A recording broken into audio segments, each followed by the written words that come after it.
هو إيه اللي يخلي واحد يشوف 6 مليون جنيه قدام عينيه ويقول لأ حرام دول ما يلزمونيش؟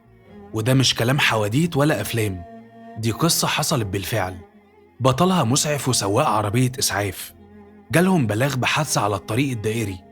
وصلوا مكان الحادثة لقوا شنطة شكلها فخم وكبيرة. فتحوها لقوا فيها مبلغ حوالي 2 مليون و690 ألف جنيه، ومعاها أكتر من 830 جرام دهب عيار 21. يعني شنطة قيمتها حوالي 6 مليون جنيه. أي حد مكانهم كان ممكن ينسى نفسه، لكن لأ. الراجل ده اسمه أبو الحسن عبد الحميد، مسعف، وزميله نبيل محمد عبد الحفيظ، سواق عربية الإسعاف. عندهم أمانة غير عادية، رجولة حقيقية، ضمير صاحي. رجعوا الشنطة بالكامل لأهل الضحية من غير ما حد يراقبهم ومن غير ما حد يطلب منهم. بس هم كانوا شايفين ربنا. أي حد تاني كان ممكن يعتبرها هدية من السما، لكن الناس دي قرروا يسلموا الأمانة ومن غير تفكير. الأمانة كانت بتاعت حد توفى في الحادثة وهم سلموها بالكامل لابنه من غير ما ياخدوا حتى جنيه واحد. الناس دي لو كل واحد فينا بقى زيهم كانت الدنيا اختلفت. اللي عملوه ده مش واجب شغل، اللي عملوه ده واجب ضمير، مش بيجي غير من تربية نظيفة وقلب شايف ربنا قبل ما يشوف الناس. وكمان الناس دي علمونا إن لو الدنيا عرضت عليك الحرام افتكر إن ربنا شايف ومطلع. الأمانة مش بتتجزأ، يا تبقى أمين في الكبيرة قبل الصغيرة يا ما تبقاش أحسن. تحية من القلب ليك يا عم أبو الحسن أنت وعم نبيل. ربنا يكرمكم يا رب ويوسع رزقكم بالحلال ويجعلكم سبب إن الناس ترجع تثق إن الخير لسه موجود. اهلا بحضرتك، عرفني بيك. اهلا ابو الحسن عبد الحميد ابو الحسن. عم ابو الحسن، قول لي ايه اللي حصل بالظبط. اللي حصل احنا كان قاعدين في مكان التمركز في البرشا ملاوي، مدخل ملاوي. فتوجه غرفه العمليات بلغتنا بحادث عند بني حسن. فتوجهنا بالسياره وكان زمايلنا هناك سياره اخرى، وكانوا هم عباره عن 4 مصابين في عربيه ملاك. ال4 مصابين منهم واحد متوفي. طبعا هم خدوا 2 واحنا خدنا 2. خدوا مصاب ومتوفي واحنا خدنا 2 مصابين. فمنهم مصاب كان طبعا واعي وكويس، يعني لمح ان فيه طبعا شنط وفيها امانات ومبالغ ماليه، بس ما يعرفش كام. حاول نجيبها على اساس ان نحافظها والله. خدناها معنا في العربيه وتوجهنا بها للمستشفى. خدنا طبعا احنا قدام انا بعمل اسعافاتي الاوليه للمصاب لحد ما اوصل المستشفى، وبعد كده بسلمه للاطباء في السيجار. طبعا بيوجهونا طبعا للاشعاعات والتحاليل وعمل سونار. فعملت كل الاشعاعات وتمام التمام. كان اهليه المصابين حضروا جم من اسيوط.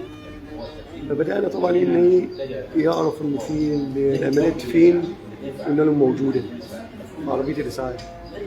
فطبعا بدأنا نجيب لهم الامانات على اساس ان نسلمهم. فدخلنا مكتب مدير الطوارئ الدكتور احمد الطيب، واستدعينا الاستاذ محمد عبد الباقي مشرف القطاع، وطلعنا الامانات امامهم وعلى الترابيزه، وبدأنا نعد الامانات. بس فوجئنا بالمبلغ والمصروفات اللي فسلمناها، والحمد لله يعني بفضل الله وصلت الى امانه لاصحابها. المصروفات كانت كام جرام؟ حوالي 830 جرام كده تقريبا. ومبلغ السيوله؟ المبلغ حوالي 2 مليون 600 وحاجه، يعني مش متذكر بقى، انا كاتبها في دفتر. انا بحييك على التصرف النبيل. لو هنتقل لزميلك برضه اسمع منه جزء من الروايه، جزء اخر من الروايه. هل عثرت على مبلغ بنفس القيمه؟ يعني بصراحه احنا اول مره نشوف المبلغ. عرفني بيك الاول. معك الاستاذ نبيل محمود قائد سياره الاسعاف. تمام، اتفضل يا عم نبيل. احنا بنطلع حوادث كتير وفي امانات، كل حوادث فيها امانات، بس احنا اول مره بصراحه اشوف امانات بالمبالغ دي.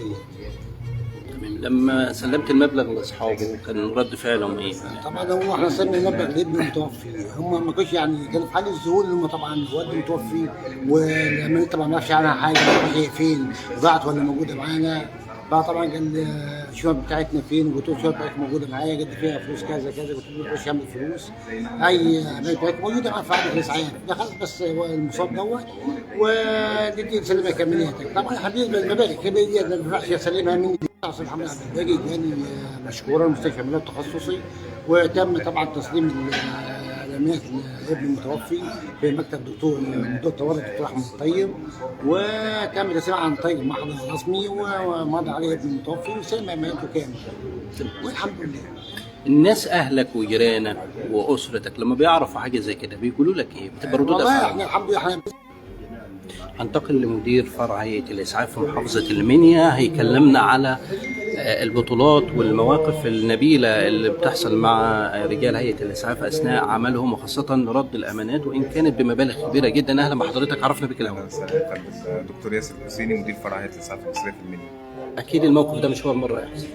الحمد لله، يعني احنا في إسعاف المنيا وفي هيئة الإسعاف المصرية عموما احنا مش أول مرة يكون في تسليم أمانات بمبالغ كبيرة، مش أول مرة يكون في تعامل بمنتهى الأمانة والحرفية في التعامل مع المصابين وممتلكاتهم وفلوسهم والحاجات اللي بتبقى موجودة معاهم. احنا في المنيا كان قريبا لسه كان من شهور بسيطة كان لسه في تسليم أمانات بقيمة 1 مليون إلا ربع، تم تسليمها لأحد الضحايا اللي كانوا موجودين معانا في الحادث. ودايما على مدار الأوقات بيبقى في تسليمات وفي أمانات بتتسلم، تبدأ من أول إن في محفظة وموبايل مع مريض أو مصاب لحد ما وصلنا لهذا المبلغ اللي موجود معانا حاليا.